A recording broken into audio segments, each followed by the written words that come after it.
আমি দুবাইয়ে অফিস ভাড়া নিয়েছি, কিন্তু বিল্ডিং এর মালিক এখন হঠাৎ ভাড়া বাড়িয়ে দিয়েছে। চুক্তি এখনো শেষ হয়নি। সিভিল ল অনুযায়ী আমি কিভাবে প্রতিরোধ করতে পারি? ধন্যবাদ উদ্যোক্তা ভাই বন্ধু যিনি প্রশ্নটি করেছেন।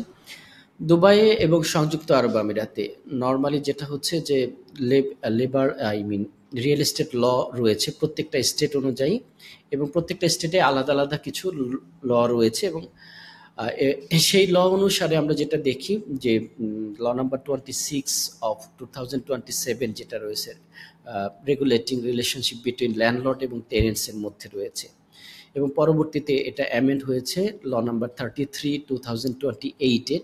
সাধারণ নিয়ম অনুযায়ী আপনার দুই জনের মধ্যে যে চুক্তি হয়, যেটাকে আমরা টেনেন্সি পেপার বলি বা এগ্রিমেন্ট পেপার, টেনেন্সি এগ্রিমেন্ট বলি, সেখানে স্পষ্টভাবে লেখা থাকে যে পরবর্তী ভাড়া কত দিনের মধ্যে বাড়ানো সম্ভব এবং কিভাবে বাড়ানো সম্ভব।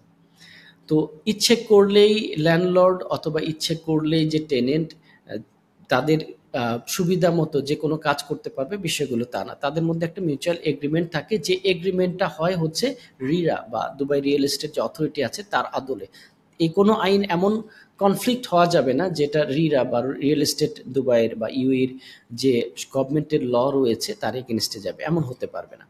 এখন নর্মালি দেখা যাচ্ছে যে আপনার শুরু হওয়ার ২ বছরের আগে যদি সে চুক্তিপত্রে লেখা থাকে ভাড়া বর্ধন করা যাবে না, বৃদ্ধি করা যাবে না, তাহলে বৃদ্ধি করা যাবে না।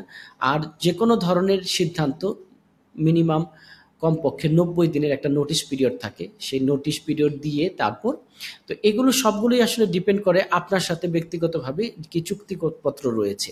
সেই চুক্তিপত্রতে আপনি ভালোভাবে পড়ুন। সেই চুক্তিপত্রের মধ্যে যদি এটা স্পষ্ট না থাকে, যে আসলে স্পষ্টভাবে বুঝতে পারছেন না বা বোঝা যাচ্ছে না, কোনো দিক নির্দেশনা নাই যে এই যে ঘটনাটার সাথে কি হবে, তখন আপনি দুবাই রিয়েল এস্টেট অথরিটির যে কমন যে রুলস রয়েছে সেই রুলসটার দিকে আপনি যাবেন। এরপরেও যদি আপনি বুঝতে না পারেন, তাহলে রিয়েল এস্টেট ল নিয়ে যা সমস্ত লয়াররা কাজ করেন তাদের শরণাপন্ন হতে পারেন এবং তারা এই বিষয়টি ডিল করবেন। আশা করি বোঝা গেছে। ধন্যবাদ।